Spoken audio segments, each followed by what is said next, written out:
Soft light falls on quiet sand. You almost leaned in. Shadows move, skin to skin. Something unspoken.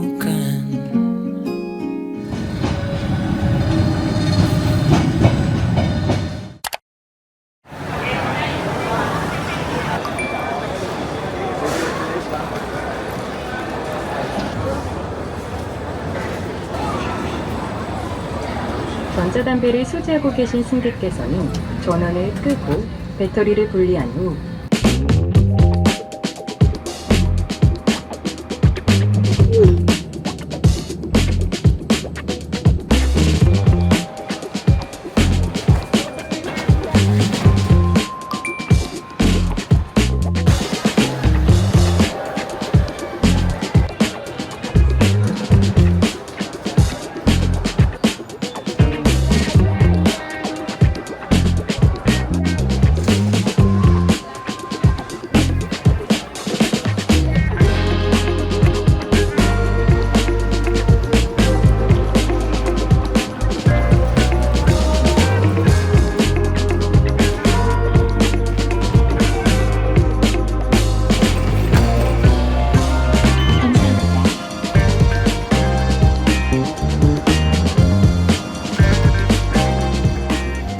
Hello mọi người, hiện tại thì tụi mình đang ở Busan. Sáng nay thì khi mà đáp sân bay Gimhae thì tụi mình đi MRT để về trung tâm thành phố, mất khoảng 1 tiếng hơn đồng hồ. Hiện tại thì tụi mình đang ở Shinsegae Department Store. Thì trong đây nó có một cái Jimjiban tên là Centum. Do là mấy cái khách sạn ở Hàn Quốc thì check-in khá là trễ, tầm 3-4 giờ lận, cho nên là tụi mình vô đây nghỉ ngơi và chờ đến giờ check-in.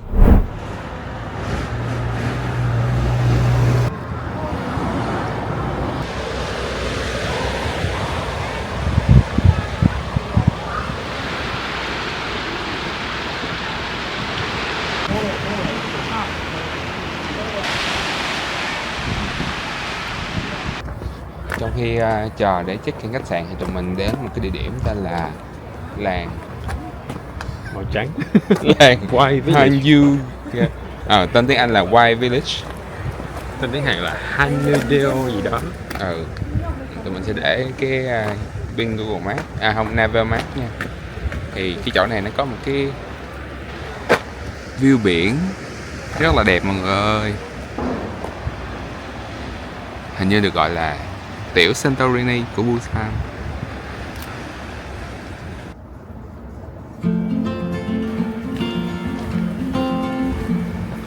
I will be the last to leave. I won't say a word, just let you breathe. I won't make a sound. I won't slow you down. I knew we were on borrowed time, just a passing streak, nothing you would keep. I fell in too deep.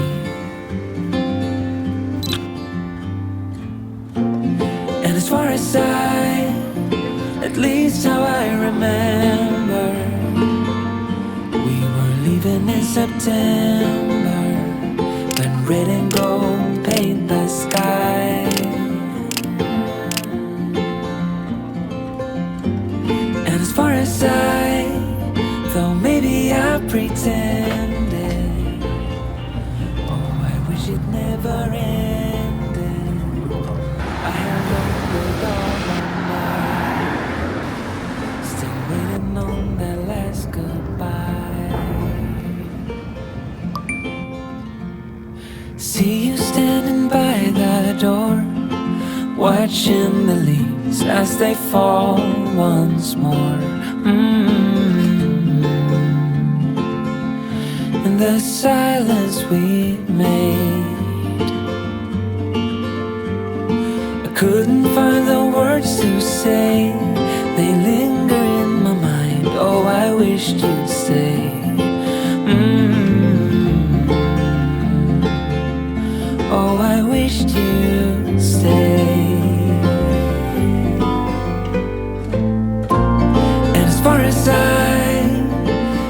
place how I remember.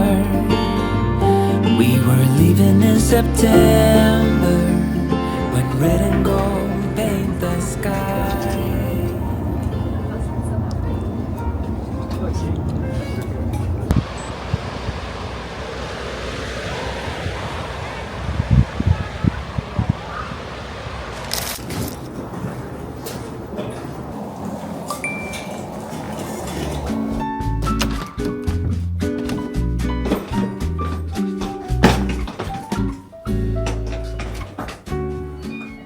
Phòng khách sạn ở bên Hàn Quốc thì hình như cái giờ nhận phòng nó trễ hơn so với những cái nước khác, là khoảng từ 3 giờ tới 5 giờ. Thì bây giờ tụi mình mới vừa nhận phòng khách sạn xong, nên tụi mình sẽ làm một vòng room tour cho mọi người coi nha. Phòng của tụi mình thấy thì cũng khá là rộng rãi, cũng đủ chỗ để mà tụi mình trải được 2 cái vali của tụi mình ra. Bên này sẽ là có cái cửa sổ, thì hình như đây coi view là gì nha. View của tụi mình là tầng trên cao, thấy được cái tòa nhà kế bên. Và bên đây sẽ là nhà vệ sinh. Nhà vệ sinh đây thì được làm một cái cửa có cái vòm cũng khá là xinh.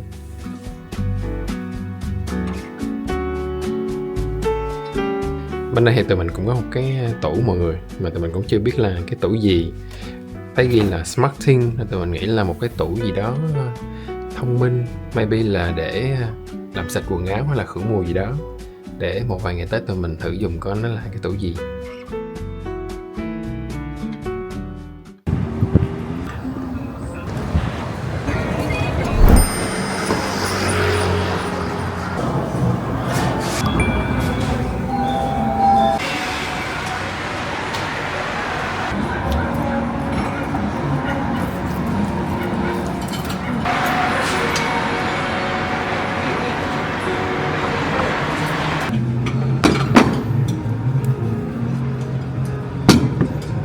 Seafood noodle, 1 minute.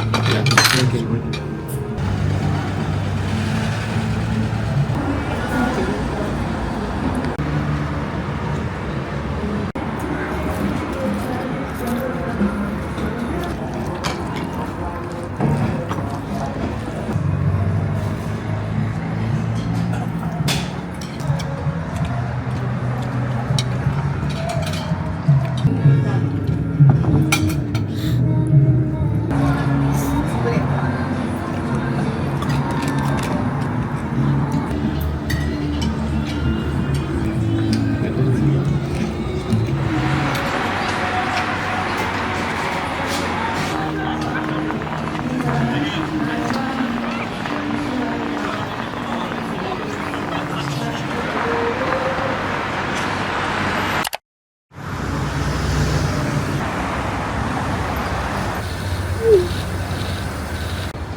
Tụi mình mới vừa đi cà phê xong ở con đường cà phê, thì đây nó gọi là Gyeongbo Coffee Street. Thì mọi người có thể tới đây để mà đi cà phê nha, có khá là nhiều những cái quán cà phê xinh ở đây. Xong rồi bây giờ thì tụi mình sẽ đi qua bên một chỗ cũng khá là đặc trưng nổi tiếng của Busan, đó là Blue Line Castle.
Đi hành Busan rất là dốc nha mọi người ơi. Sáng giờ tụi mình đi là tụi mình đã phải leo mấy cái dốc rồi. Bây giờ tụi mình đang đi đến chỗ ăn. Dạ tụi mình cũng phải leo cái dốc siêu bự luôn. Nha Trang Lai với Đà Lạt. Nha Trang Lai với Đà Lạt.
Down. I say you don't know what you're doing. I wonder why you come around when you see this storm is brewing. Monica,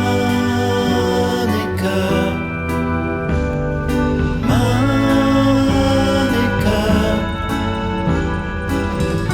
was it a lover or was it a dream? Or was it something more than what it seemed?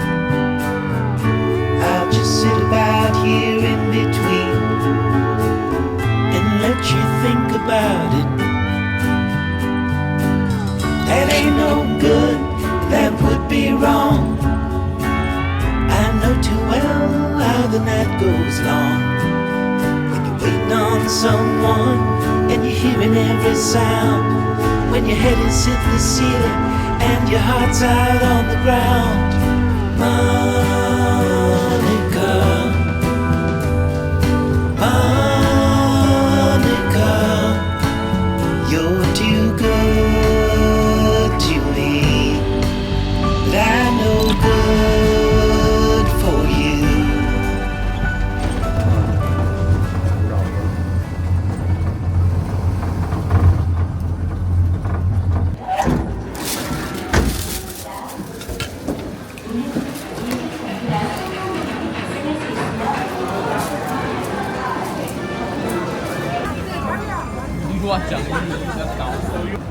Tụi mình mới vừa trải nghiệm Blue Capsule ở Haneda. Mọi người sẽ đi theo cái chiều là trạm Mibo tới trạm Chasubo, nhưng mà tụi mình đi theo chiều ngược lại do là thấy cái capsule nó ân trước nó cũng dễ thương. Đúng rồi. Khá là vui. Thì bây giờ tụi mình sẽ đi bộ qua biển Haneda.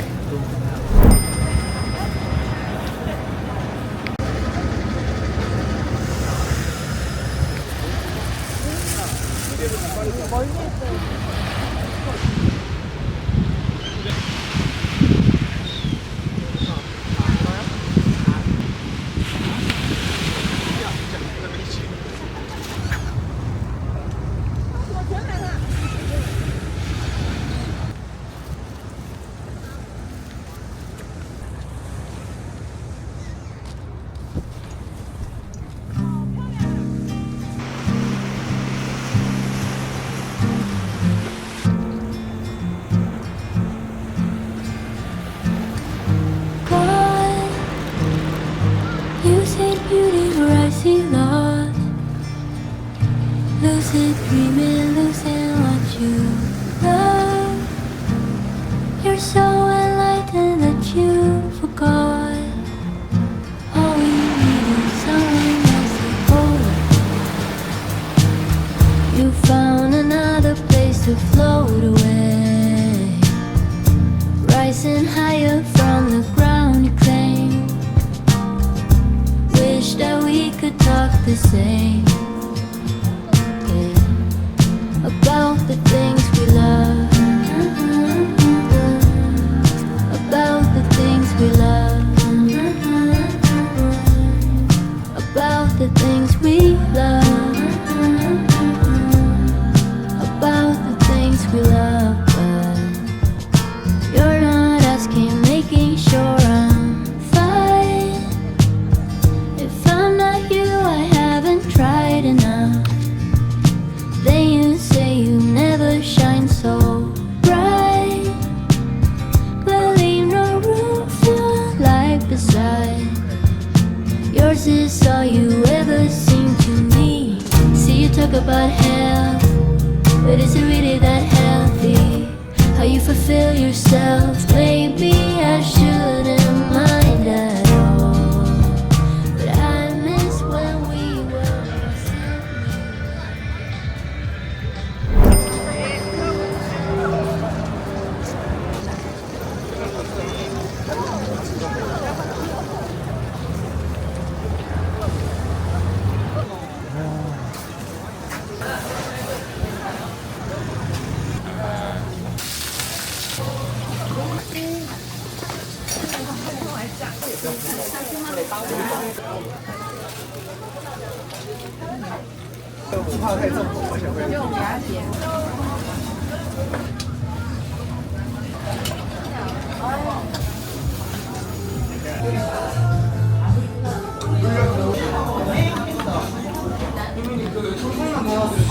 Ngon không bạn? Sốt cũng ngon.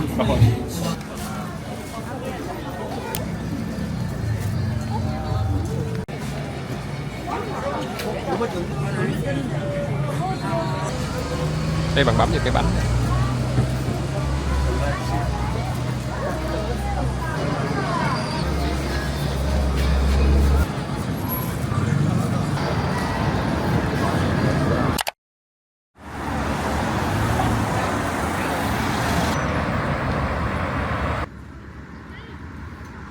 Sáng hôm nay thì tụi mình sẽ đi Gamcheon Village.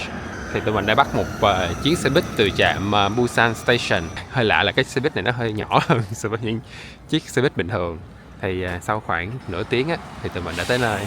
Bây giờ tụi mình sẽ đi bộ vòng vòng để tham quan với lại chụp hình ở đây.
Tụi mình đang ở địa điểm gọi là Stay to See Star.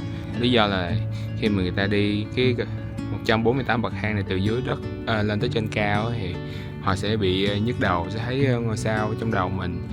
Nhưng mà tụi mình lựa chọn khôn ngoan hơn, tụi mình sẽ đi từ trên xuống để đỡ thấy sao.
감천문화마을 부산교육역사관입니다.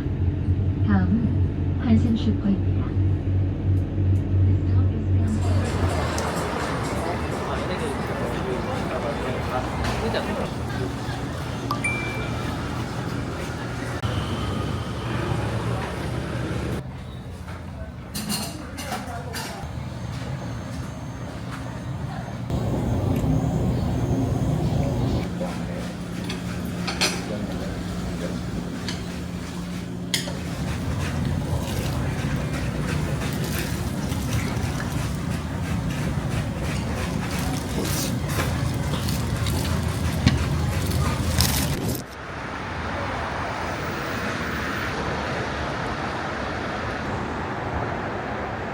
Sau khi nghỉ ngơi thì bây giờ tụi mình sẽ đến Lotte Department Store, sẽ có một cái view để mà ngắm toàn cảnh Busan.